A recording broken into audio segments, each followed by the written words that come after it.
Jerry Coleman alongside Kevin Cowherd here on BaltimoreSun.com and, of course, SportsWithColeman.com. Brought to you by Dover Downs Hotel and Casino. Maryland has a replacement for the retired Gary Williams. Mark Turgeon is the guy, not the flashiest of choices, not the first or second choice, apparently, for Kevin Anderson, but it's a guy who comes with a degree of a track record, but still, is he going to move the meter in College Park? Well, he probably isn't, Jerry, but that doesn't make him a bad choice. No. I mean, I think he's a solid choice. I think the fans are going to like this guy once they get to know him.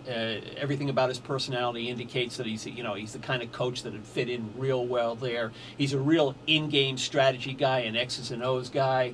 And I think the fans are going to love that. He's a nice guy from all appearances. I mean, I just think he's the whole package. He's not the flashy guy. He's not the big name guy that the Maryland fans wanted. But after you got past the Jamie Dixons and the rest of these guys, Sean Miller, Mike Bray.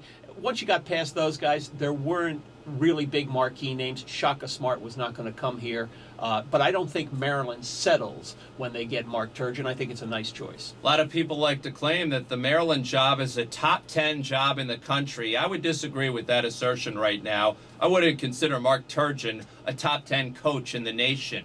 I consider it a top 10 or top 15 job. I think anything that's associated with the ACC is still prestigious. It's still on the East Coast. It's still big-time basketball. I do put it in, maybe not exactly the top 10, but the top 15. It's a job that a lot of coaches would covet. It's just that the guys that Maryland was going for, the big-name guys, the high-profile guys, many of them were locked up in other contracts. And if not, they got extensions. Well, exactly. Or they got extensions, so they weren't going to get those guys. But that doesn't mean there aren't a ton of coaches, Jerry, that wouldn't want to coach at Maryland. Well, let's see if the recruits want to come here. That'll be a big test for him to bring in the local kids, and whether or not some of the guys already recruited want to stick around. We'll find out. We'll judge this guy on wins and losses, not on his flash, not on his style, not by how many people show up, but by the W's and the L's, Cap. Absolutely. And, look at Kevin Anderson, the athletic director at Maryland. This is a crapshoot for him. Who knows how it's going to work out? Okay, we'll know a little bit more in a couple of years.